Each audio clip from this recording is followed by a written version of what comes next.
ہم انسان بھی کس قدر خوفناک ہیں۔ ہم جب ظالم ہوتے ہیں تو ہم خود کو بھی برباد کرنے سے باز نہیں آتے۔ دنیا میں آج بھی یہ سوال پوچھا جاتا ہے، امریکہ کو آخر ایٹم بم، اور وہ بھی ہیروشیما اور ناگاساکی، دو شہروں پر گرانے کی کیا ضرورت تھی؟ دنیا یقیناً امریکہ کو اس کا ذمہ دار سمجھتی ہے، جبکہ معاملہ بالکل مختلف تھا۔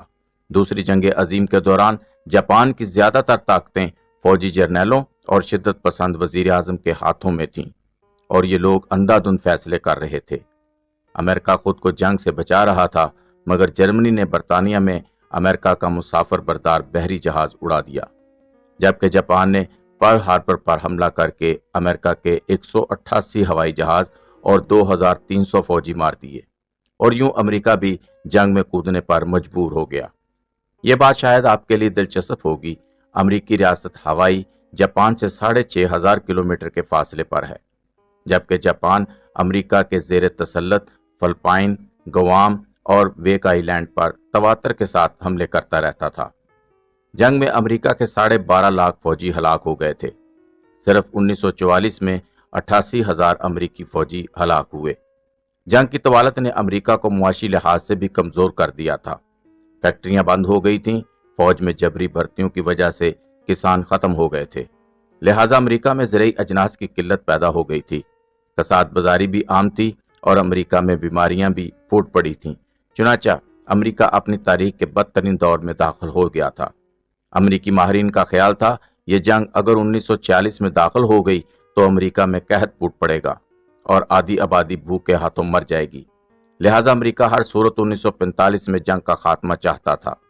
ہٹلر نے 8 مئی 1945 کو سرنڈر کر دیا، اور یوں امریکہ یورپ سے فارغ ہو گیا اور اس کی تمام تر توجہ کا مرکز جاپان بن گیا۔ مگر جاپان جنگ بندی کے لیے تیار نہیں تھا۔ امریکی سائنسدانوں نے اس دوران ایٹم بم بنا لیا۔ جولائی 1945 میں برطانیہ اور امریکہ نے جاپان پر ایٹم بم گرانے کا فیصلہ کر لیا۔ امریکہ کے پاس اس وقت لٹل بوائے اور فیٹ مین کے نام سے دو قسم کے بم تھے۔ لٹل بوائے میں یورینیم تھی، جبکہ فیٹ مین پلوٹینیم سے بنا ہوا تھا۔ جاپان کے قریب ٹینین کا جزیرہ امریکہ کے قبضے میں تھا۔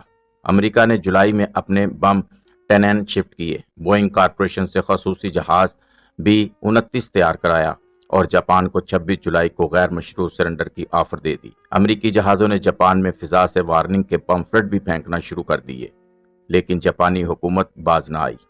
ان کا خیال تھا امریکہ محض دھمکیاں دے رہا ہے، اس کے پاس کوئی ایٹم بم موجود نہیں۔ جبکہ دوسری طرف امریکہ نے جاپان کے 4 شہر ہیروشیما، ناگاساکی، کوکورو اور نیگاٹا کو ٹارگٹ کر لیا۔ یہ بار بار وارننگ دیتا رہا، مگر جاپان نے دباؤ میں آنے سے انکار کر دیا۔ اب یہاں پر یہ سوال بھی پیدا ہوتا ہے، ہیروشیما اور ناگاساکی پر حملہ کیوں کیا گیا؟ اس کی 2 وجوہات تھیں۔ پہلی وجہ آبادی تھی۔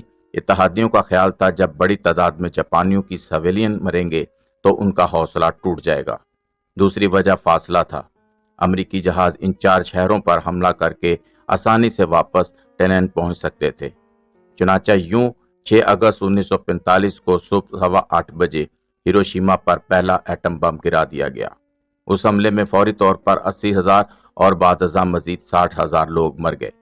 اب سوال یہ ہے، امریکہ نے 3 دن بعد ناگاساکی پر بم کیوں گرایا؟ اس کی بھی 2 وجوہات تھیں۔ پہلی وجہ جاپان کا رد عمل تھا۔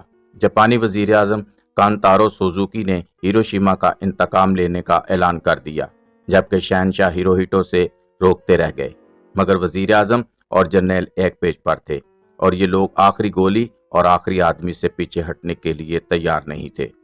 دوسری وجہ، امریکہ یورینیم کے بعد پلوٹینیم کے تباہی کا مشاہدہ بھی کرنا چاہتا تھا۔ چنانچہ 9 اگست 1945 کو 11:02 پر ناگاساکی پر بھی دوسرا ایٹم بم گرایا گیا، اور وہاں 75,000 لوگ ہلاک ہو گئے۔ اس کے بعد کوکورا اور نیگاٹا کی باری تھی، اور اس کے بعد آخری حملہ ٹوکیو پر ہونا تھا، مگر اس سے پہلے شہنشاہ ہیروہیٹو نے تمام اختیارات اپنے ہاتھوں میں لے کر غیر مشروع سرنڈر کا اعلان کر دیا، اور یوں 15 اگست 1945 کو جاپان نے اپنی شکست مان لی اور دوسری جنگ عظیم ختم ہو گئی۔ دنیا میں امن ہو گیا، مگر اس وقت تک 8.5 کروڑ لوگ جان اور عزا سے محروم ہو چکے تھے، اور دنیا آخری اور حتمی ہتھیاروں کی ریس میں بھی شامل ہو گئی تھی۔ اور اس ریس کے بارے میں دعویٰ کیا جا رہا ہے اس کے آخر میں اس پورے کرۂ ارض سے زندگی کے آثار ختم ہو جائیں گے، زمین مریخ یا وینس بن جائے گی۔